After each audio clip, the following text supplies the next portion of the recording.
नमस्कार, वंदे मातरम। इस वीडियो में हम अपने साइंस का दूसरा पार्ट अम्ल, क्षारक एवं लवण की बात करेंगे और ये पूरा का पूरा एक ही वीडियो में कंप्लीट होगा।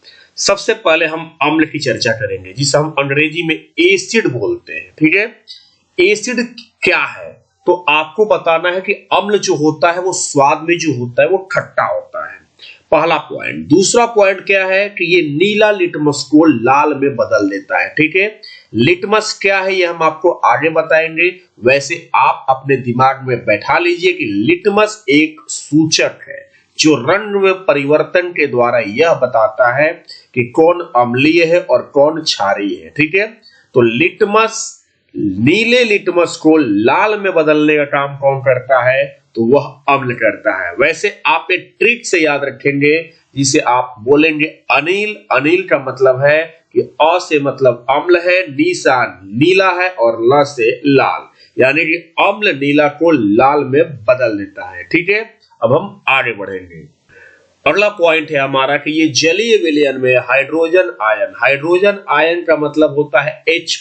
ठीक है, तो अम्ल जो होता है कभी भी जलीय विलयन में वो H+ देता है, आप इसे जरूर याद रखेंगे। ठीक है, कुछ अम्ल के उदाहरण देख लीजिए। हाइड्रोजन क्लोराइड, ठीक है, यहां पर आप इसे क्लोराइड कर लेंगे। हाइड्रोजन क्लोराइड भी एक अम्ल है। सल्फ्यूरिक अम्ल H2SO4, एसिटिक अम्ल CH3COOH, सिट्रिक अम्ल C6H8O7। ठीक है, वैसे आप हर एक के बारे में पढ़ेंगे। जैसे आप अभी बोले HCl जो कि आपके उदर अर्थात अमाशय की दीवारों से ये स्रावित होता है, जो भोजन को पचाने का काम करता है और भोजन के साथ जो जीवाणु रहे होते हैं उनको मारने का भी काम करता है। ठीक है, सल्फ्यूरिक अम्ल H2SO4 जिसे हम बैटरी अम्ल के रूप में भी जानते हैं।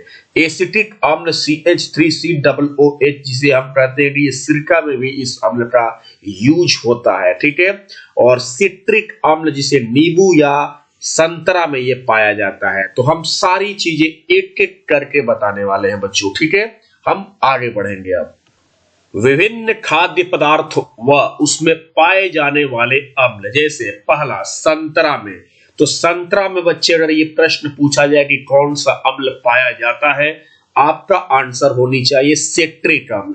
दूसरा है टमाटर, टमाटर में पाया जाता है ऑक्जेलिक अम्ल। याद रखें, टमाटर में कौन सा अम्ल पाया जाता है, ऑक्जेलिक अम्ल पाया जाता है। इमली, इमली में कौन सा अम्ल पाया जाता है, टार्टरिक अम्ल पाया जाता है। नींबू, नींबू में भी कौन सा अम्ल पाया जाता है, सिट्रिक अम्ल। तो नींबू और संतरा दोनों में सिट्रिक अम्ल पाया जाता है। ठीक है, उसी तरह से सिरका, सिरका में कौन सा अम्ल पाया जाता है, एसिटिक अम्ल पाया जाता है। याद रखेंगे कि सिरका में एसिटिक अम्ल पाया जाता है।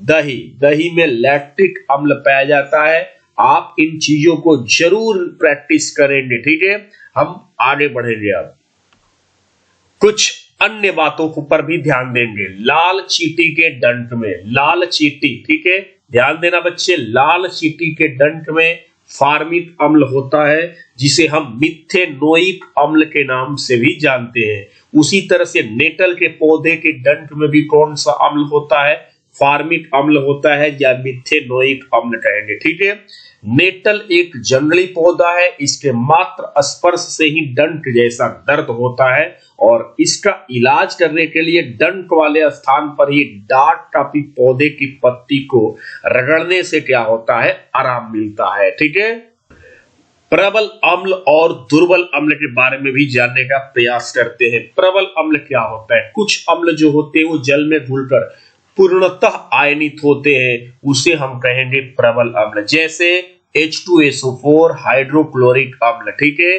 तो ये पूछा जाए कि H2SO4 प्रबल अम्ल है या दुर्बल अम्ल है, तो आपका आंसर होनी चाहिए प्रबल अम्ल। ठीक है, हाइड्रोक्लोरिक अम्ल HCl ये भी आपका प्रबल अम्ल के अंतर्गत आते हैं। बात करेंगे दुर्बल अम्ल। दुर्बल अम्ल, कुछ अम्ल जल में घुलकर बहुत कम संख्या में आयनित होते हैं। ठीक है, और उन्हें हम दुर्बल अम्ल कहते हैं। एग्जाम्पल एसिटिक अम्ल CH3COOH ऑक्जेलिक अम्ल COOH का होल ट्वाइस, फास्फोरिक अम्ल H3PO4 इत्यादि, ये सब दुर्बल अम्ल होते हैं जो जल में पूर्णतः आयनित नहीं होते हैं। ठीक है, आगे सांद्र अम्ल और तनु अम्ल की भी चर्चा करेंगे। इसमें अम्ल अधिक मात्रा में और जल अल्प मात्रा में होता है। ठीक है, यानी सांद्र अम्ल की बात की जाए तो उसमें अम्ल अधिक मात्रा में होता है और जो जल होता है वो अल्प मात्रा में होता है। तनु अम्ल, इसमें अम्ल जो होता है वो अल्प मात्रा में होता है और जल जो होता है वो अधिक मात्रा में होता है। यानी कि अगर अम्ल जो है, ठीक है, अम्ल ज्यादा हो और जल क्या हो, कम हो, तो हम इसके विलयन को बोलेंगे कि सांद्र अम्ल। क्या बोलेंगे? सांद्र अम्ल। और जिसमें अम्ल क्या हो जाए, कम हो जाए और जल ज्यादा हो जाए तो उस विलयन को हम बोलेंगे तनु अम्ल। ठीक है बच्चे, याद रखेंगे आप। अब हम बात करेंगे क्षारक की। क्षारक स्वाद में जो होते हैं वो कड़वे होते हैं। ठीक है, जबकि आपने अम्ल की बात की थी तो अम्ल स्वाद में कैसा होता था, खट्टा होता था। ठीक है, और क्षारक जो होता है ये लाल लिटमस को क्या करता है, नीला में बदल देता है। एक ट्रिक याद रखे, छलनी, इसका मतलब है कि क्षार लाल को क्या करता है, नीला में बदल देता है। ठीक है, अब हम आगे बढ़ेंगे। क्षारक जो होता है वो जलीय विलयन में हाइड्रोक्साइड आयन यानी कि OH- देता है, जबकि आपने अम्ल की चर्चा किया था तो अम्ल जो होता है वह जलीय विलयन में हाइड्रोजन आयन यानी कि H+ देता था। जबकि क्षारक की बात की जाएगी तो क्षारक जो होता है वह जलीय विलयन में हाइड्रोक्साइड आयन देता है यानी कि OH- देता है। ठीक है, कुछ क्षारक के उदाहरण आप देखें, sodium hydroxide NaOH, potassium hydroxide KOH, ammonium hydroxide NH4OH। आप जरूर याद रखें, जब भी अगर आपको क्षारक की बात की जाएगी तो उसमें OH जरूर होना चाहिए। ठीक है, और अम्ल की बात किया जाएगा तो उसमें H जरूर होता है। ठीक है, आप जरूर इस तरीके को आप अपनाकर आप अपने एग्जाम में एक अच्छा स्कोर कर सकते हैं। एक बात पर और ध्यान दें आप कि जो जल में घुलनशील जो क्षारक होता है उसे ही हम क्या कहेंगे, क्षार कहेंगे। ठीक है, यानी कि हम क्षार उसी को कहेंगे जो जल में क्या होता है, जो क्षारक जल में घुल जाए उसको हम क्या बोलेंगे, क्षार कहेंगे। ठीक है, आगे बढ़ते हैं। बात करेंगे अब सूचक की। सूचक क्या होता है? सूचक किसी दिए गए विलयन में अम्ल या क्षारक की उपस्थिति को दर्शाता है। ये या तो रंग या गंध में अम्लीय व क्षारक माध्यम में क्या हो जाता है, बदल जाता है। यानी कि रंग और गंध में परिवर्तन करके यह बताता है कि कौन अम्ल है, कौन क्षारक है और कौन उदासीन विलयन है। बात करेंगे अब सूचक के प्रकार। सूचक 3 प्रकार के होते हैं। ठीक है, पहला है आपका प्राकृतिक सूचक। ये जो होते हैं पौधे से प्राप्त किए जाते हैं, जैसे लिटमस, जो कि आपने पीछे भी सुना लिटमस का नाम। याद रखेंगे बच्चे, लिटमस आपका प्राकृतिक सूचक है। हल्दी की बात करते हैं तो ये भी हल्दी भी पौधे से ही प्राप्त होता है, इसलिए ये प्राकृतिक सूचक है।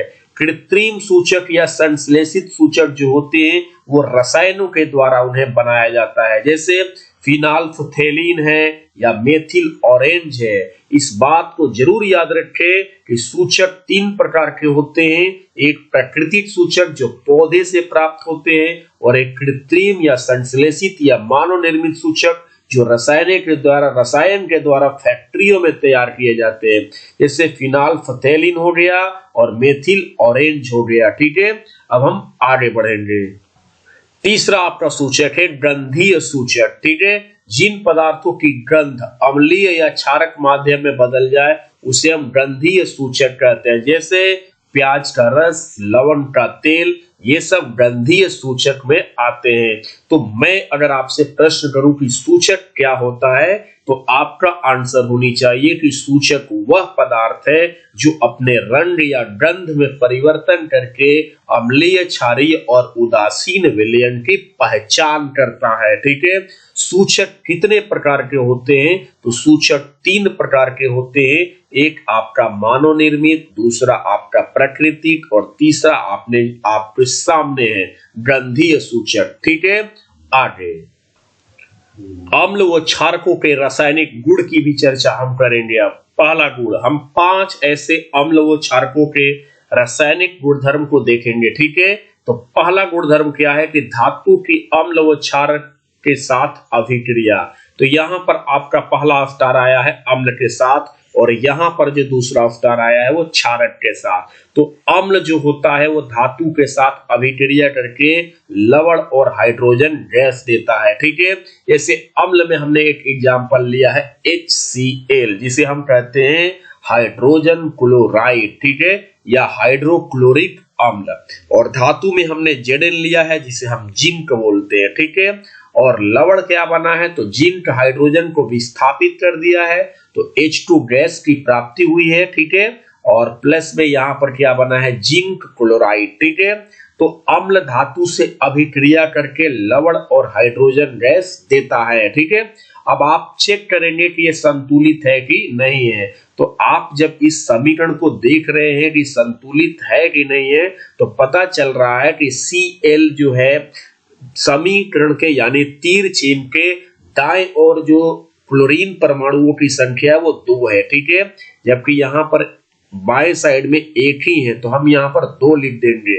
तो H के भी 2 परमाणु और इधर भी H के 2 परमाणु बाएं साइड में भी। ठीक है, तो ये पूरी तरह से संतुलित हो गया। आपने फर्स्ट चैप्टर में पढ़ा था कि किसी भी रासायनिक समीकरण को संतुलित करना क्यों आवश्यक होता है। ठीक है, अब हम आगे बढ़ेंगे क्षारक के साथ। तो क्षारक के साथ भी धातु अभिक्रिया करके क्या बनाता है, लवण और हाइड्रोजन गैस बनाता है। ठीक है, तो याद रखें कि अम्ल के साथ भी धातु अभिक्रिया कर रहा है तो लवण और हाइड्रोजन गैस बना रहा है, और क्षारक के साथ भी अभिक्रिया कर रहा है तो भी वो लवण और हाइड्रोजन गैस ही बना रहा है। ठीक है, यहाँ पर क्षारक में हमने लिया है NaOH जिसे हम कहते हैं सोडियम हाइड्रोक्साइड, और धातु में हमने क्या लिया है Zn। ठीक है, और ये दोनों आपस में अभिक्रिया करके सोडियम जिंकेट और H2 यानी कि हाइड्रोजन गैस दे रहे हैं। ठीक है, गैस की जब उत्पत्ति होती है तो तीर चिन्ह ऊपर की तरफ समीकरण में दिखा दिया जाता है।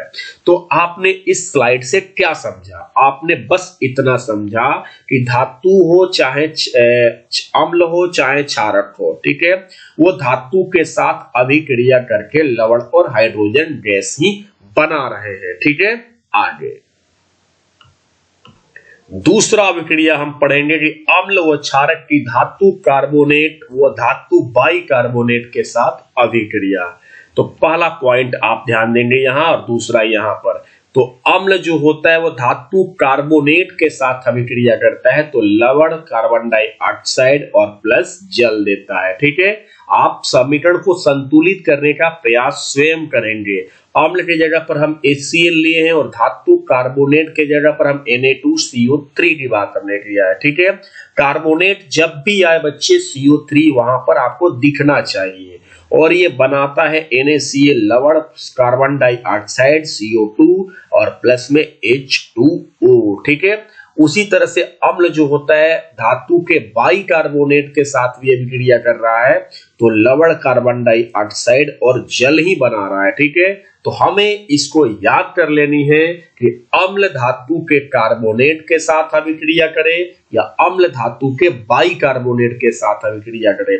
जब बाई रहेगा तो NaHCO3 बोलिएगा आप। ठीक है, चाहे धातु के हाइड्रोजन कार्बोनेट भी बोल सकते हैं, जैसे NaHCO3 को आप बोल सकते हैं सोडियम बाई कार्बोनेट या सोडियम हाइड्रोजन कार्बोनेट। ठीक है, तो आपने दूसरा ये अभिक्रिया जो है इससे क्या समझा। अगर मैं आपसे प्रश्न करूं कि धातु अम्ल जो है धातु कार्बोनेट के साथ या धातु के बाई कार्बोनेट के साथ अभिक्रिया करता है तो क्या बनाता है, तो आपका आंसर आनी चाहिए कि वो लवण कार्बन डाइऑक्साइड और जल बनाता है। ठीक है बच्चे, CO2 को क्या बोलते हैं, सबको पता होगा, कार्बन डाइऑक्साइड बोलते हैं। ठीक है, और H2O ये आपका जल का रासायनिक सूत्र होता है, और Na2CO3 को हम क्या बोलते हैं, धातु कार्बोनेट या सोडियम कार्बोनेट बोलते हैं। ठीक है, HCl को क्या बोलते हैं, हाइड्रोक्लोरिक अम्ल बोलते हैं। ठीक है, आप स्वयं संतुलित करेंगे। हमने पीछे भी पढ़ा था कई बार संतुलित करना, ठीक है। द्रव्यमान संरक्षण के नियम के तहत संतुलित करना आवश्यक है, ठीक है। याद रखें, क्षारक धातु के कार्बोनेट व धातु के बाइकार्बोनेट के साथ अभिक्रिया नहीं करता है, जबकि अम्ल जो होता है धातु के कार्बोनेट या धातु के बाइकार्बोनेट के साथ अभिक्रिया करता है, ठीक है। आगे इसे याद रखेंगे आप, ठीक है। क्या याद रखना है आपको? अगर कोई आपसे प्रश्न करे कि कली चूना का रासायनिक सूत्र क्या होता है, तो आपका आंसर आने चाहिए CaO, जिसे हम कहते हैं कैल्शियम ऑक्साइड। इसे बिना बुझा हुआ चूना भी कहते हैं। तो अगर आपसे प्रश्न पूछा जाए कली चूना या कैल्शियम ऑक्साइड या बिना बुझा हुआ चूना का रासायनिक सूत्र क्या होता है, तो सीधा आंसर होनी चाहिए CaO, कैल्शियम ऑक्साइड। बुझा हुआ चूना का सूत्र पूछा जाए तो बुझा हुआ चूना का सूत्र होता है CaOH का होल ट्वाइस, जिसे हम कहते हैं कैल्शियम हाइड्रोक्साइड, ठीक है। तो बुझा हुआ चूना कैल्शियम हाइड्रोक्साइड CaOH का होल ट्वाइस, ठीक है। चूना पत्थर पूछे, चाहे संगमरमर पूछे, चाहे खड़िया पूछे, चाहे कैल्शियम कार्बोनेट पूछे, चाहे चौक पूछे, इन सभी का सूत्र होता है CaCO3, ठीक है। तो चूना पत्थर का रासायनिक सूत्र क्या होता है बच्चे? CaCO3। संगमरमर का भी सूत्र क्या होता है? CaCO3। खड़िया का भी सूत्र क्या होता है? CaCO3। चौक का भी सूत्र क्या होता है? CaCO3। कैल्शियम कार्बोनेट का सूत्र क्या होता है? CaCO3 होता है, ठीक है। अगली अभिक्रिया है हमारी अम्ल व क्षारक की परस्पर अभिक्रिया। तो अम्ल जो है वो क्षारक के साथ अभिक्रिया करके लवण और जल का निर्माण करता है। हमने अम्ल के जगह पर HCl दिया। आप सभी बच्चे समझते हैं कि HCl का पूरा नाम होता है हाइड्रोजन क्लोराइड या हाइड्रोक्लोरिक अम्ल, और NaOH यानी कि क्षारक सोडियम हाइड्रोक्साइड। और ये अम्ल और क्षारक आपस में अभिक्रिया करके NaCl यानी कि लवण और H2O यानी कि जल का निर्माण करते हैं। और इस अभिक्रिया को हम सभी लोग उदासीनीकरण अभिक्रिया के नाम से जानते हैं, ठीक है। तो प्रश्न किया जाए कि उदासीनीकरण अभिक्रिया क्या होती है, तो आपका आंसर होनी चाहिए कि अम्ल और क्षारक आपस में अभिक्रिया करके लवण और जल का निर्माण करते हैं। इस अभिक्रिया को उदासीनीकरण अभिक्रिया कहते हैं। आप संतुलित स्वयं करेंगे। अगली अभिक्रिया है हमारी कि अम्ल के साथ धात्विक ऑक्साइड की अभिक्रिया। यहां पर ध्यान देंगे कि अम्ल जो है वो धात्विक ऑक्साइड के साथ अभिक्रिया कर रहा है, तो लवण और जल का निर्माण हो रहा है। यहां पर ध्यान देंगे बच्चे कि धात्विक ऑक्साइड जो होती है उसकी जो प्रकृति होती है वो क्षारीय होती है। तो ये कई बार एग्जामों में भी प्रश्न पूछा गया है कि धात्विक ऑक्साइड अर्थात धातु के ऑक्साइड की जो प्रकृति होती है वो कैसी होती है, तो आपका आंसर आने चाहिए क्षारीय होती है, ठीक है। तो अम्ल धात्विक ऑक्साइड से अर्थात क्षार से अभिक्रिया करेगा तो लवण और जल का ही निर्माण करेगा, ठीक है। हमने अम्ल के जगह पर HCl एग्जाम्पल में लिखा है, और धात्विक ऑक्साइड का मतलब एक धातु होना चाहिए और एक उसका ऑक्साइड होनी चाहिए। जैसे CuO, तो कॉपर क्या है? कॉपर धातु है, और O क्या है? ऑक्साइड है। तो कॉपर ऑक्साइड से अभिक्रिया कर रहा है तो CuCl2 यानी कॉपर क्लोराइड और H2O जल का निर्माण हो रहा है, ठीक है। तो धात्विक ऑक्साइड की प्रकृति कैसी होती है? तो क्षारीय होती है। आप जरूर याद रखेंगे। हमने यहाँ पर भी आपको यहाँ पर ध्यान देने की कोशिश कराया है कि धातु के ऑक्साइड की जो प्रकृति होती है वो क्षारीय होती है। इसे आप जरूर याद रखें। MgO, Mg धातु है और O का मतलब ऑक्साइड, तो ये बन गया धातु के ऑक्साइड। CuO कॉपर क्या है? धातु है, और O क्या है? ऑक्साइड है, तो ये बन गया धातु के ऑक्साइड, ठीक है। तो अब हम आगे पढ़ेंगे। अगली अभिक्रिया है हमारी क्षारक के साथ अधात्विक ऑक्साइड की अभिक्रिया, ठीक है। तो जो क्षारीय होता है यानी जो क्षारक होता है वो अधातु के ऑक्साइड के साथ अभिक्रिया करके लवण और जल का ही निर्माण करता है। यानी कि अधात्विक के ऑक्साइड जो होते हैं उनकी जो प्रकृति होती है वो अम्लीय होती है। ठीक है, तो क्षारक में हमने एग्जांपल लिया CaOH का होल ट्वाइस। ठीक है, और अधातु के ऑक्साइड में कार्बन, जो C आपको दिखाई दे रहा है उसको कार्बन बोला जाता है, और कार्बन एक अधातु है, आप इसे आगे पढ़ेंगे। ठीक है, तो अधातु और प्लस में O2 जुड़ा हुआ है तो अधातु के ऑक्साइड हो गया। ठीक है, तो अधातु के जो ऑक्साइड होते हैं वो अम्लीय होते हैं, तो अम्ल और क्षारक आपस में अभिक्रिया करके लवण यानी कि CaCO3 प्लस H2O का निर्माण किए हैं। आप चेक कर लेंगे कि संतुलित है या नहीं है। अधात्विक ऑक्साइड की जो प्रकृति होती है बच्चे वो अम्लीय होती है। ठीक है, तो याद रखेंगे ये line very very very very important है बच्चे। आई होप कि आपको सारी चीजें समझ में आ रही होगी। ठीक है, अब हम आगे बढ़ेंगे। जलीय विलयन में अम्ल तथा क्षारक, तो इस पॉइंट को हम गंभीरता से समझेंगे कि ये क्या कह रहा है। जलीय विलयन में जल की उपस्थिति में अम्ल जो होता है बच्चे, आपने पढ़ा है कि हाइड्रोजन आयन यानी H+ उत्पन्न करते हैं। अम्ल जो होता है वो जल की उपस्थिति में हाइड्रोजन आयन यानी H+ उत्पन्न करते हैं। ठीक है, और हाइड्रोजन आयन जो होता है वो जो H+ होता है ये हाइड्रोनियम आयन अर्थात H3O+ के रूप में पाए जाते हैं। यानी कि आप यहां पर देखने का प्रयास करें, HCl क्या है, अम्ल है, और H2O क्या है, वो जल है। और जब अम्ल का जलीय विलयन यानी जल में जब घुलता है तो वो हाइड्रोजन आयन देता है, जो कि हाइड्रोनियम आयन के रूप में वो पाया जाता है। ठीक है, तो याद रखेंगे बच्चे, कई बार एग्जाम में ये भी प्रश्न पूछा गया है कि हाइड्रोनियम आयन का सूत्र क्या होता है, तो आपका आंसर होनी चाहिए H3O+ होता है। ठीक है, तो अम्ल जल की उपस्थिति में कौन सा आयन देता है बच्चे, हाइड्रोजन आयन देता है। ठीक है, अगर जल उपस्थित नहीं रहेगा तो ये हाइड्रोजन आयन नहीं उत्पन्न करेगा, इसलिए जल की उपस्थिति होना अनिवार्य है। तो अम्ल जल की उपस्थिति में हाइड्रोजन आयन देता है, जो कि वो हाइड्रोनियम आयन के रूप में पाए जाते हैं। ठीक है, और हाइड्रोनियम आयन का सूत्र होता है H3O+ होता है।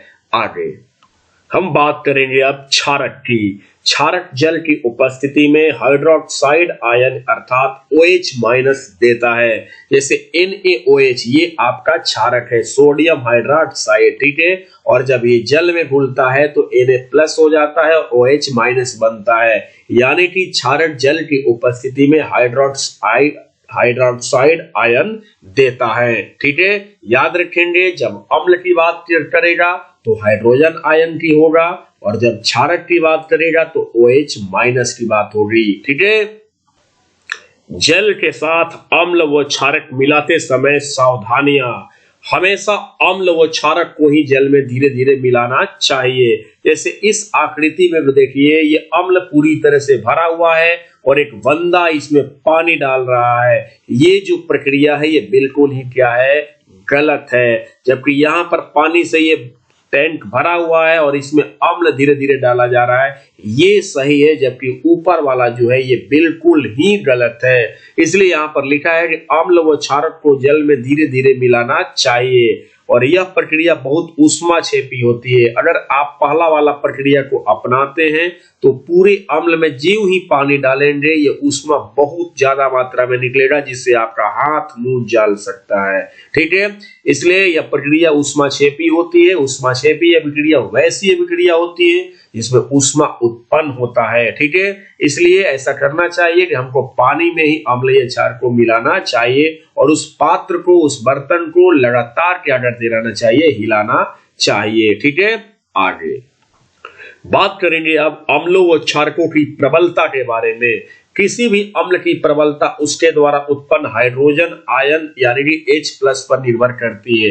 अगर कोई अम्ल ज्यादा मात्रा में H+ उत्पन्न करता है तो वह उतना ही प्रबल अम्ल कहलाएगा। ठीक है, किसी भी क्षारक की प्रबलता उसके द्वारा उत्पन्न हाइड्रोक्साइड आयन यानी कि OH- पर निर्भर करती है। तो याद रखेंगे कि अम्लों की प्रबलता H+ पर निर्भर करती है, जबकि क्षारक की प्रबलता OH- पर निर्भर करती है।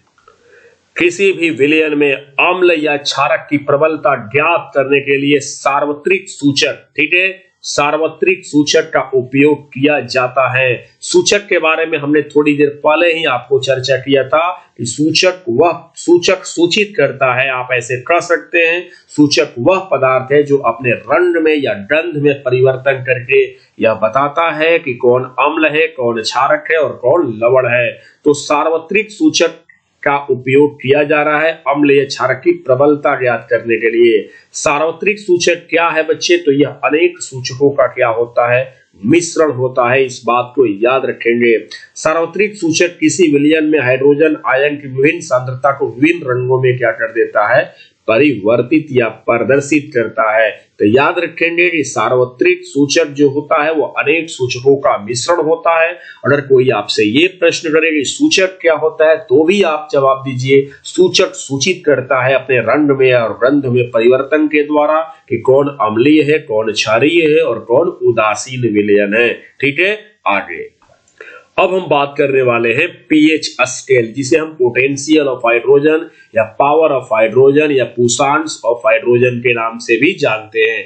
यह एक प्रकार का स्केल होता है और यह हाइड्रोजन आयन की सांद्रता ज्ञात करने के लिए इस स्केल को विकसित किया गया था। इस स्केल में पी का अर्थ जर्मन भाषा में पुशांस है, जिसका अर्थ शक्ति आई मीन पावर होता है। पीएच स्केल या पैमाना की खोज सोरेनसन नाम के वैज्ञानिक ने किया था। आप इसे जरूर याद रखें 1909 में। और इस स्केल में 0 से लेकर 14 तक का पीएच आप ज्ञात कर सकते हैं। बच्चे एक बार प्रैक्टिस करने के बाद दोबारा जरूर इसको प्रैक्टिस करने की कोशिश करना, तभी आपको चीजें समझ में आएगी। ठीक है, यहां पर आपको ध्यान देना अति आवश्यक है। अगर जिस विलयन का पीएच मान 7 होता है वो लवण या उदासीन विलयन कहलाता है। ठीक है, अगर जिस विलयन का पीएच मान 7 से कम होता है वो अम्लीय विलयन कहलाता है। और एक बात याद रखें, जैसे जैसे कम होगा अम्लीयता क्या होती जाती है? बढ़ती जाती है। ठीक है, अगर पीएच मान 7 से ज्यादा होगा तो वो क्षारीय होगा और जैसे जैसे 7 से ज्यादा बढ़ेगा वो उतना ही क्षारीय होता जाएगा। ठीक है, अब हम इनके पीएच मान की चर्चा करेंगे। अगर आपसे पूछा जाए कि शुद्ध जल का पीएच मान कितना होता है, तो इसका आंसर होगा 7, यानी कि वो उदासीन होता है। ठीक है, तो जो विलयन उदासीन होगा वो विद्युत का चालन नहीं करता है। आप इसे भी जरूर याद रखें। तो शुद्ध जल का पीएच मान जो होता है वो 7 होता है, आई मीन वह उदासीन होता है। नमक का पीएच मान भी क्या होता है? 7 होता है। आप दोनों जरूर याद रखें। लेकिन सबसे इसमें इंपोर्टेंट आपका शुद्ध जल का पीएच मान बार बार एग्जामों में पूछे जा रहे हैं। मानव रक्त का पीएच मान जो होता है वो 7.4 होता है और आंसू का भी पीएच मान जो होता है वो भी 7.4 होता है। याद रखेंगे कि रक्त और आंसू जो होता है वो सच्चा होता है और सच्चा से याद कर लेंगे 7.4 होता है। ठीक है, मिट्टी का पीएच मान 7 से 7.2 होता है। ठीक है, दूध का पीएच मान 6.6 होता है। ठीक है, दूध का पीएच मान 6.6 होता है। आप इसे याद रखें, दूध पीकर छक्के छुड़ाना है तो याद रखें छक्के छुड़ाना यानी 6.6। ठीक है, मानो लार का पीएच मान 6.5 से 7.5 के रेंज में होता है और 7.4 कभी कभी भी आपको ऑप्शंस में दिया हुआ रहता है। ठीक है, अब हम आगे बढ़ेंगे। फिर हम यहाँ पर ध्यान देते हैं कि मानव मूत्र का पीएच मान 4.8 से 8.4 के बीचों बीच होता है। ठीक है, लगभग में 6 भी आपको देखने को मिलेगा। तो आप ऐसे याद रखें कि जो मूत्र होता है वो दुर्गंध देता है, तो आप छी बोलेंगे, तो छी का मतलब होता है 6। ठीक है, नींबू का पीएच मान 2.4 होता है। एक आपने सॉन्ग सुना होगा, एगो नींबुआ 2-4 गो मिर्ची, तो 2-4 गो से आप याद रखेंगे कि 2.4। ठीक है ना, जो कि 2-4 गो मिर्ची लटकाला चोटी में ऐसे कुछ बोले जाते हैं। तो इस सॉन्ग के माध्यम से आप इसे याद कर लेंगे कि 2.4 होता है। ठीक है, समुद्र का जो जल होता है उसका पीएच मान 8.4 होता है। वैसे आप इसे याद रखें कि 84 यहाँ पर लिखा गया है, तो चौड़ा सी का मतलब होता है कि चौड़ा होता है, सी का मतलब समुद्र, समुद्र जो होता है वो चौड़ा होता है। और इस आधार पर आप इसे याद रखेंगे कि समुद्र के जल का जो पीएच मान होता है वो 8.4 होता है। वैसे आपने पढ़ा होगा कि 7 जो होगा वो विलयन जो होगा उदासीन होता है, ठीक है, और जो 7 से कम होगा वह विलयन जो होता है वो अम्लीय होता है, ठीक है, और जो 7 से ज्यादा होता है वह विलयन जो होता है वह आपका क्षारीय होता है, ठीक है। तो समुद्र का जल का पीएच मान 8.4 है, यानी कि 7 से ज्यादा है, तो हम सीधी सी बात है कि हम कह सकते हैं कि समुद्र का जो जल है वह क्षारीय होता है, ठीक है। अब हम आगे बढ़ेंगे, हमारे दैनिक जीवन में पीएच का महत्व की अब चर्चा करेंगे। हमारा जो शरीर होता है वो 7 से 7.8 पीएच के बीच कार्य करता है, ठीक है, और कम बेसी हो जाने पर हमारे शरीर में किसी प्रकार की तकलीफें उठनी शुरू हो जाती है। वर्षा जल, ठीक है, वर्षा के जो जल का पीएच मान जो होता है वह जब 5.6 से कम हो जाता है तो हम अम्लीय वर्षा कहते हैं, ठीक है। तो याद रखें बच्चे, ये कई बार एग्जाम में आया भी है कि वर्षा के जल का पीएच मान कितना से कम हो जाता है तो उसे हम अम्लीय वर्षा कहते हैं। तो आप जरूर याद रखें कि वर्षा के जल का पीएच मान जब 5.6 से कम हो जाता है तो हम इस वर्षा को हम अम्लीय वर्षा कहते हैं, ठीक है। मुंह का पीएच मान हमारा 5.5 से कम होने पर दांतों का क्षय जो होता है वो प्रारंभ हो जाता है, ठीक है। अब हम आगे बढ़ेंगे, बात करते हैं भोजन के पचना की। तो भोजन को पचाने के लिए हमारा जो उदर होता है यानी पेट होता है वो हाइड्रोक्लोरिक अम्ल, जो इसकी हमने चर्चा थोड़ी देर पहले भी किया था कि हाइड्रोक्लोरिक अम्ल उत्पन्न करता है, और इसका जो पीएच मान होता है 1 होता है। तो सीधी सी बात है कि ये प्रबल अम्ल होता है, ठीक है। हाइड्रोक्लोरिक अम्ल एक कैसा अम्ल है, तो प्रबल अम्ल बोले चाहे सबल अम्ल बोले, ठीक है। किसी कारण से अधिक मात्रा में अम्ल उत्पन्न हो जाने से पेट में दर्द और जलन का अनुभव शुरू हो जाता है, और इससे मुक्त होने के लिए एंटा एसिड की जरूरत होती है। वैसे नाम से ही ये पता चल रहा है, एंटा एसिड यानी कि एसिड को मारने के लिए जो बनाया गया उसे हम क्या बोलेंगे, एंटा एसिड।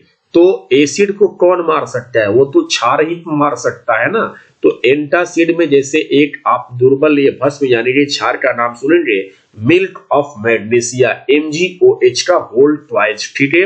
तो जब इसे आप इसका यूज करते हैं तो क्या होता है कि इसका यूज उस वक्त किया जाता है जब पेट में HCl की मात्रा बढ़ जाती है, ठीक है, और उसको कम करने के लिए MgOH के होल ट्वाइस यानी मिल्क ऑफ मैग्नीशिया का यूज किया जाता है। उसी तरह बाजार में उपलब्ध एक एंटासिड इनो भी सोडियम बाइकार्बोनेट यानी कि सोडियम बाइकार्बोनेट यानी खाने वाला सोडा, ठीक है, याद रखेंगे बच्चे, हम आगे पढ़ेंगे इसके बारे में। खाने वाला सोडा तथा सिट्रिक अम्ल जो नींबू या संतरा में पाया जाता है उसी का मिश्रण होता है। तो याद रखेंगे बच्चे, जो इनो होता है सोडियम बाइकार्बोनेट और सिट्रिक अम्ल का क्या होता है, मिश्रण होता है। और आपसे पूछा जाए कि मिल्क ऑफ मैग्नीशिया का सूत्र क्या है, तो MgOH का होल ट्वाइस, और यह एक प्रकार का एंटा एसिड है जो कि एसिड को मारता है, ठीक है। चलिए आगे, अब हम बात करेंगे मिट्टी के पीएच मान के। विभिन्न प्रकार के पौधों के विकास के लिए मिट्टी का पीएच 7 के आसपास होना चाहिए। कभी कभी मिट्टी की अम्लीयता बढ़ जाने के कारण किसान अपने खेतों में चूना का भी इस्तेमाल करता है। तो ये प्रश्न पूछा जाए कि किसान अपने खेतों में चूना का इस्तेमाल क्यों करता है, तो आपको जवाब देना है बच्चे कि मिट्टी की अम्लीयता बढ़ जाने के कारण किसान अपने खेतों में चूना का इस्तेमाल करता है। तो याद रखें, चूना जो होता है वो क्षारीय होता है जो अम्लीयता के प्रभाव को दूर करता है। आपने पढ़ा होगा बच्चे कि अम्ल और क्षारक, ठीक है, ये आपस में अभिक्रिया करके लवण बनाते हैं जो कि ये उदासीन होता है, ठीक है। तो अम्ल को मार कौन सकता है, क्षारक मार सकता है, और क्षारक को कौन मार सकता है, अम्ल मार सकता है कि नहीं है। तो ये ध्यान देंगे कि अम्ल को मिटा सकता है क्षारक और क्षारक को मिटा सकता है अम्ल, ठीक है, जो कि वो उदासीन बना सकता है यानी कि लवण कर सकता है। चलिए आगे हम चलते हैं। अब हम बात करेंगे अपने लवण के बारे में। तो अम्ल और क्षारक आपस में अभिक्रिया करके लवण का निर्माण करते हैं। बच्चे आप सभी ने पढ़ा भी होगा कि अम्ल और क्षारक आपस में अभिक्रिया करके लवण और जल का इस्तेमाल करते हैं, यानी कि ये निर्माण करते हैं। तो अम्ल के जगह पर हमने HCl लिया और क्षारक के जगह पर हमने NaOH ले लिया और लवण बन गया NaCl प्लस H2। और इस अभिक्रिया को उदासीनीकरण अभिक्रिया के नाम से जानते हैं। तो लवण क्या है, लवण कैसे बनता है, तो याद रखें जब अम्ल और क्षारक आपस में अभिक्रिया करते हैं तो लवण और जल का निर्माण होता है और इस अभिक्रिया को उदासीनीकरण अभिक्रिया के नाम से जानते हैं। कुछ लवण के यहाँ पर हम उदाहरण देखेंगे, जैसे CaCl2, Ca को हम कैल्शियम बोलते हैं और Cl को क्लोराइड। तो इस तरह से इसका पूरा नाम हो गया कैल्शियम क्लोराइड, ठीक है। CuSO4 इसको हम बोलते हैं कॉपर सल्फेट, CuSO4। KCl इसको हम बोलेंगे पोटेशियम क्लोराइड, ठीक है। तो याद रखेंगे बच्चे कि अगर अम्ल की बात की जाए तो उसके फॉर्मूला में H आपको जरूर दिखना चाहिए, क्योंकि अम्ल का जलीय विलयन H प्लस हाइड्रोजन आयन उत्पन्न करता है। और उसी तरह से अब क्षारक की बात करेंगे तो वो H माइनस उत्पन्न करता है, हाइड्रोक्साइड आयन, ठीक है। लेकिन लवण के सूत्र में ना तो H होगा आपको और ना ही OH होगा। तो आप इसे याद रखेंगे कि ये क्षारक, यानी कि ये क्षारक नहीं है, ये अम्ल भी नहीं है, ये क्या है, लवण है। तो कैल्शियम क्लोराइड क्या है, ये लवण है। कॉपर सल्फेट भी एक लवण है और पोटेशियम क्लोराइड भी क्या है, एक लवण है, ठीक है। तो अगर प्रश्न पूछा जाए कि अम्ल का जलीय विलयन कौन सा आयन उत्पन्न करता है तो आपका आंसर होनी चाहिए हाइड्रोजन आयन, यानी कि H प्लस, ठीक है। और क्षारक का जलीय विलयन कौन सा आयन उत्पन्न करता है तो हाइड्रोक्साइड आयन, यानी कि OH माइनस, ठीक है। यहां पर ध्यान देंगे सारे बच्चे, लवणों से रसायनों का निर्माण, ठीक है। तो यहाँ पर बहुत सारे लवण से रसायनों का निर्माण हुआ है, उनके फॉर्मूले दिए गए हैं और इन फॉर्मूले से एक ना एक क्वेश्चन जरूर आता है, इसलिए इन सब पर ध्यान देना बहुत ही जरूरी है। सोडियम हाइड्रोक्साइड जिसे हम लोग कहते हैं कास्टिक सोडा, और इसका रासायनिक सूत्र होता है बच्चे NaOH। सोडियम हाइड्रोक्साइड को हम लोग कहते हैं कास्टिक सोडा। हम एक एक के बारे में आगे विस्तार से पढ़ने वाले हैं, ठीक है। विरंजक चूर्ण, इसे हम ब्लीचिंग पाउडर के नाम से भी जानते हैं अंग्रेजी में, ठीक है। CaOCl इसका रासायनिक सूत्र होता है, आप इसे जरूर याद रखें। बेकिंग सोडा को हम लोग खाने वाला सोडा भी बोलते हैं, या इसे हम सोडियम बाइकार्बोनेट या हाइड्रोजन कार्बोनेट के नाम से भी जानते हैं। NaHCO3 इसका रासायनिक सूत्र हो गया। धोने का सोडा, यानी कि इसे वॉशिंग सोडा के नाम से या धोबिया सोडा के नाम से भी जानते हैं, और इसका सूत्र होता है Na2CO3 × 10H2O। जरूर ध्यान देंगे सारे बच्चे। Plaster of Paris CaSO4 × ½ H2O इसका सूत्र होता है, CaSO4 × ½ H2O। Plaster of Paris को हम लोग बोलते हैं POP, ठीक है। हम लोग एक एक करके आगे विस्तार से पढ़ने वाले हैं। वैसे ये जो भी आपके यहाँ पर आपके सामने दिखाई दे रहा है, जितने भी फॉर्मूले आपको दिखाई दे रहे हैं, वो सब आपके जुबान पर होनी चाहिए, ठीक है। जिप्सम का रासायनिक सूत्र होता है CaSO4 × 2H2O। तो याद रखें जिप्सम और प्लास्टर ऑफ पेरिस दोनों का सूत्र लगभग सेम है, बशर्ते POP यानी प्लास्टर ऑफ पेरिस में ½ H2O दिखाई देगा तो जिप्सम में 2H2O दिखाई देगा। तो ये जरूर ध्यान में रखें और एक दूसरे से आपस में भी प्रश्न करके आप अपने क्लियर कर सकते हैं उत्तरों को और याद कर सकते हैं, ठीक है। तो चले बच्चे, मैं आपसे पूछता हूं सोडियम हाइड्रोक्साइड का सूत्र क्या होता है। आपका आंसर होनी चाहिए NaOH, ठीक। अगर मैं कहूं कि कास्टिक सोडा का रासायनिक सूत्र क्या होता है तो भी आपका आंसर आने चाहिए NaOH, ठीक है। ब्लीचिंग पाउडर या विरंजक चूर्ण का सूत्र क्या होता है CaOCl होता है, ठीक है। बेकिंग सोडा या खाने वाला सोडा का सूत्र क्या होता है NaHCO3 होता है, ठीक है। धोने का सोडा या वॉशिंग सोडा या धोबिया सोडा का सूत्र क्या होता है Na2CO3 × 10H2O होता है, ठीक है। प्लास्टर ऑफ पेरिस या POP का सूत्र क्या होता है तो CaSO4 × ½ H2O होता है, ठीक है। जिप्सम का सूत्र क्या होता है तो CaSO4 × 2H2O होता है, ठीक है। आगे बढ़ेंगे, अब हम बात करेंगे एक के बारे में विस्तार से, कास्टिक सोडा, ठीक है। तो कास्टिक सोडा क्या होता है बच्चे, इसे ध्यान में रखें। कास्टिक सोडा को हम लोग सोडियम हाइड्रोक्साइड या NaOH बोलते हैं, ये आपका कास्टिक सोडा है, ठीक है। इसका निर्माण कैसे होता है, सोडियम क्लोराइड के जलीय विलयन ये NaCl आपका सोडियम क्लोराइड हो गया और H2O इसका जलीय विलयन हो गया। विद्युत प्रवाहित करने पर यहाँ पर विद्युत धारा प्रवाहित हो रहा है, इससे वियोजित होकर सोडियम हाइड्रोक्साइड उत्पन्न होता है NaOH, और प्लस में दो गैसें भी उत्पन्न होती है, क्लोरीन और हाइड्रोजन। ठीक है, इसे भी याद रखें, एनोड पर क्लोरीन गैस उत्पन्न होती है जबकि कैथोड पर हाइड्रोजन गैस उत्पन्न होती है, और कैथोड के पास में NaOH का विलयन बनता है। मैं फिर से इसको बता दूं कि आपका यहाँ पर जो फॉर्मूला है वो वेरी वेरी इंपॉर्टेंट है। ठीक है, तो आप याद रखें NaCl यानी कि नमक और H2O यानी कि जल। तो नमक के जलीय विलयन में विद्युत धारा प्रवाहित करके कास्टिक सोडा का निर्माण किया जाता है। फिर से मैं बोलूं, नमक के जलीय विलयन में विद्युत धारा प्रवाहित करके कास्टिक सोडा का उत्पन्न होता है। ठीक है ना, फिर से बोलता हूं, नमक के जलीय विलयन में विद्युत धारा प्रवाहित करने से कास्टिक सोडा उत्पन्न होता है, और प्लस में दो गैसें और होती है, एक क्लोरीन और एक हाइड्रोजन गैस। ठीक है, अब हम आगे बढ़ेंगे। आगे है हमारा कि कास्टिक सोडा जो हम पढ़ रहे थे उसका उपयोग कहाँ कहाँ होता है, तो उसे साबुन और अपमार्जक के उत्पादन में भी होता है। अपमार्जक का मतलब सर्फ आप बोल सकते हैं। ठीक है, कागज और कृत्रिम फाइबर के निर्माण में भी कास्टिक सोडा का उपयोग होता है। पेट्रोलियम के शोधन में भी, जैसे पेट्रोलियम से डीजल, पेट्रोल, स्नेहक तेल, ये सब किरोसिन, ये सब प्राप्त होते हैं। तो पेट्रोलियम के शोधन में भी क्या होता है, कास्टिक सोडा का उपयोग किया जाता है। ठीक है, उसी तरह से जो क्लोरीन और हाइड्रोजन गैस प्राप्त होते हैं उनके भी कुछ कुछ उपयोग है। जैसे क्लोरीन का क्या उपयोग है, तो जल का शुद्धिकरण यानी कि आप रोगाणुनाशक के रूप में भी यूज कर सकते हैं। PVC अर्थात पॉलीविनाइल क्लोराइड के उत्पादन में भी चीजें क्लोरीन का इस्तेमाल होता है, और CFC क्लोरोफ्लोरोकार्बन में भी क्लोरीन का उपयोग होता है। वैसे आपको CFC क्लोरोफ्लोरोकार्बन हो चाहे PVC हो, आगे भी आपको पढ़ना है, तो बस आप अभी यहाँ पर फुल फॉर्म इसे याद रखें।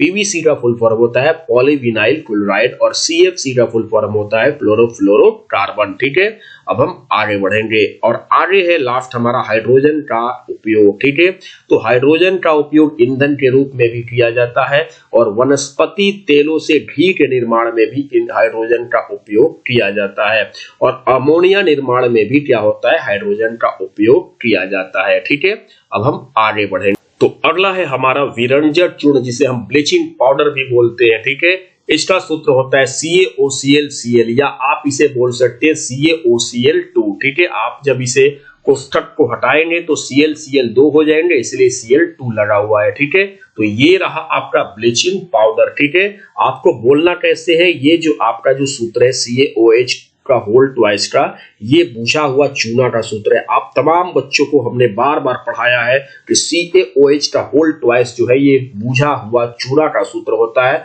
और इस पर क्लोरीन की क्रिया से विरंजक चूर्ण का निर्माण होता है। बस एक लाइन में बोलने सीखना है बच्चे कि बुझा हुआ चूना पर क्लोरीन गैस की क्रिया से विरंजक चूर्ण का इस्तेमाल होता है। आप बार बार बोलिए। ठीक है, बुझे हुए चूने पर क्लोरीन गैस की क्रिया से विरंजक चूर्ण का निर्माण होता है। ठीक है, मैं फिर से बोल रहा हूं कि बुझे हुए चूने पर क्लोरीन की क्रिया से विरंजक चूर्ण का इस्तेमाल होता है। वैसे ही इसका फॉर्मूला वेरी वेरी इंपॉर्टेंट है, बस आप इसे भी याद रख लेंगे तो और अच्छा होगा। ठीक है, तो याद रखेंगे बच्चे ब्लीचिंग पाउडर के बारे में। अब हम आगे बढ़ेंगे और आगे है हमारा कि ब्लीचिंग पाउडर यानी कि विरंजक चूर्ण का उपयोग कहाँ कहाँ होता है, तो कागज में भी होता है, कपड़ों को विरंजित करने में भी होता है। ठीक है, और कीटाणुनाशक के रूप में भी क्या होता है, ब्लीचिंग पाउडर का उपयोग किया जाता है। ठीक है, अब हम आगे बढ़ेंगे और अगला है हमारा धोने का सोडा। ठीक है, धोने का सोडा को हम वाशिंग सोडा या धोबिया सोडा के नाम से भी जानते हैं, और इसका सूत्र होता है Na2CO3 × 10H2O। इसे हम सोडियम कार्बोनेट के भी नाम से जानते हैं। तो बस आप इसे इतना याद रखें कि धोने का सोडा का सूत्र होता है Na2CO3 × 10H2O, और आप इस समीकरण को देख के आप समझ सकते हैं। ठीक है, तो धोने का सोडा का रासायनिक सूत्र आप इसे जरूर याद रखें। आगे इसका उपयोग कहाँ होता है, धोने का सोडा का उपयोग कांच में होता है, साबुन और कागज के उद्योगों में भी होता है, घरों में साफ सफाई के लिए भी होता है, और जल की अस्थायी कठोरता के हटाने के लिए भी धोने का सोडा का उपयोग किया जाता है। अब हम आगे बढ़ेंगे। अब हम बात करने वाले हैं प्लास्टर ऑफ पेरिस के बारे में, यानी कि पीओपी। ठीक है, इसका सूत्र याद रखें, CaSO4 इंटू हाफ H2O। जरूर याद रखें बच्चे, इसको हम लोग बोलते हैं कैल्शियम सल्फेट अर्धहाइड्रेट। ठीक है, तो कैसे बनता है, तो ये आपका जिप्सम हुआ। ठीक है, जिप्सम का सूत्र क्या होता है, CaSO4 इंटू 2H2O। जिप्सम एक प्रकार का पत्थर है जो कि आप इस पिक्चर में देख सकते हैं, और इसको 373 केल्विन पर गर्म करने से प्लास्टर ऑफ पेरिस का निर्माण होता है। ठीक है, आपको बस बोलने सीखना है, इसका फॉर्मूला वेरी वेरी इंपोर्टेंट है। ठीक है, तो बस आप बोलने सीखिए कि जिप्सम को 373 केल्विन पर गर्म करने से प्लास्टर ऑफ पेरिस बनता है। जिप्सम क्या है, एक पत्थर है जो कि आप फोटो में देख रहे हैं। ठीक है, फिर से मैं बोल रहा हूं, जिप्सम को 373 केल्विन पर गर्म करने से प्लास्टर ऑफ पेरिस बनता है। ये जो है, इस व्यक्ति के पैरों पर जो है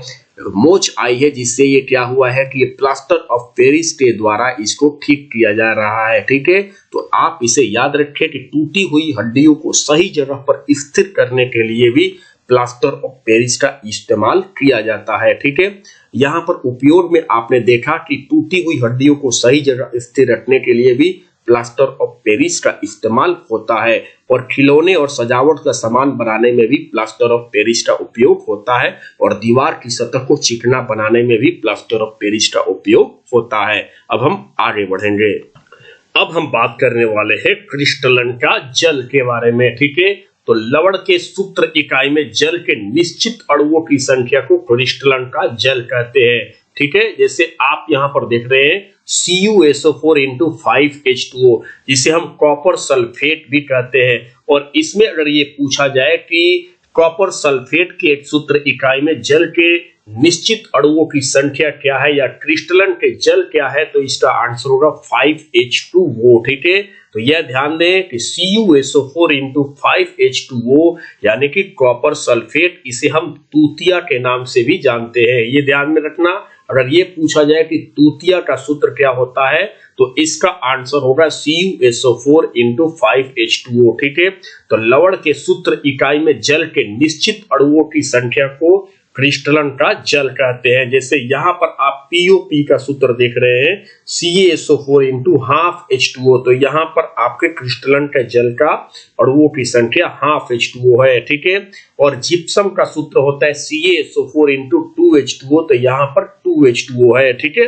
और Na2CO3 इंटू 10H2O यानी धोने का सोडा। ठीक है, तो धोने का सोडा में क्रिस्टलन के जल के अणुओं की संख्या जो है वो आपका 10H2O है। ठीक है, तो याद रखेंगे बच्चे, अब ये आपका पूरा चैप्टर पूरी तरह से क्या हो चुका है, खत्म हो चुका है। अगर वीडियो अच्छा लगा होगा तो प्लीज वीडियो को लाइक शेयर एंड सब्सक्राइब जरूर करिएगा। ठीक है, धन्यवाद।